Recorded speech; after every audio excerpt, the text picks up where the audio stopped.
What is going on, gamers? Aevatrex here, and today I'm going to show you my Guild Wars run.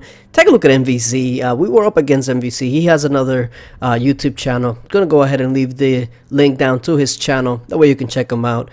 But essentially, the main point of this video is that my main guild, PandaTrex, is recruiting. And what we're looking for is people that are very consistent in Guild Wars and can actually raid the very top of the top. The main might that we're looking for is at least 180,000, but preferably we would want 200,000 and above. You know, double evolve Aries, Warlock, a third sniper, etc. Those are pretty much must-haves. This is for a top guild, so we want people that are going to be top-notch as far as consistent Guild War scores and that can actually get the job done. Now we will have probably 2 to 3 spots to fill, so if you're interested in joining, let me know.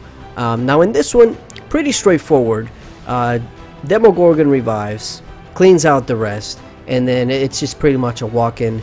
Demogorgon definitely does make Guild Wars a piece of cake if you have a Demogorgon, but at the same time, you can't just go in there and expect to win without any sort of strategy, because if you get a little overconfident, you can still mess up. And I've actually seen a few people with Demogorgon mess up just for the simple fact that they have Demogorgon, so let's just go in there, don't worry about it, and the next thing that you know, a Green Fiend is wiping your team out. So a lot easier for sure, but you still have to be very careful.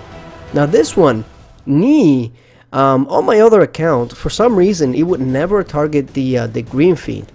I eventually got through it, and the way that I did it, I had my Skull Knight go in after the snipers were done, and there's usually like Green Fiend, that was the only one that was there. So what I did is I had my Skull Knight go in, and as soon as the Skull Knight got engaged by Green Fiend, I would use my Trentar to then revive the Aries and have Aries proc on the Green Fiend.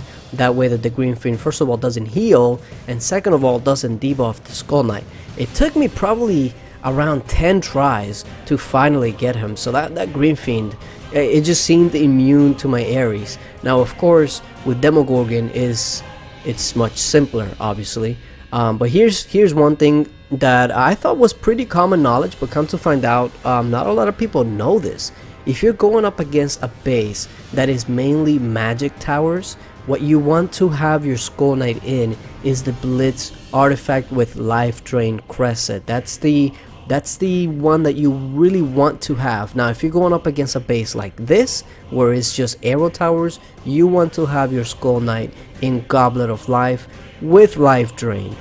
So because if you get your Skull Knight just stuck on those magic towers and not going anywhere, you might even time out if you get unlucky enough. So you want your Skull Knight to have some sort of stun break, that way you can continue without any sort of issues. Now on these, the issues that you might come across is that your Skull Knight might go through some bombs and some totems, and he may get caught by those towers. So you want your Skull Knight to constantly keep healing, that way you don't run into that issue. Another thing that I want to stress is, if there is a Green Fiend or a Skull Knight at 40 something percent, even 35%, just quit, back out, try it again, because that's how fails happen. You think you got it, and then a hero's alive, and then you don't have it. Another quick tip, because I'm seeing a lot of these bases with troops in the middle now, you can use the Triton. If you haven't seen my Triton video, I'll leave it in the description. You can use Triton to clear out troops, but another thing that you can do is you can use the Phoenix Pet, and usually that Phoenix Pet is going to be targeting those troops first. So it's a very easy way for you to take care of troops without actually dedicating a whole hero towards that. So keep that in mind. Phoenix is really strong early levels, but at the higher levels is not that strong. But this is one of the very few uses that he has at the higher levels. Again, my main guild is recruiting. I'll leave that in the comment section and in the description, as well as a link to my Phoenix review video. But yeah, thank you guys for watching, and until later, bye.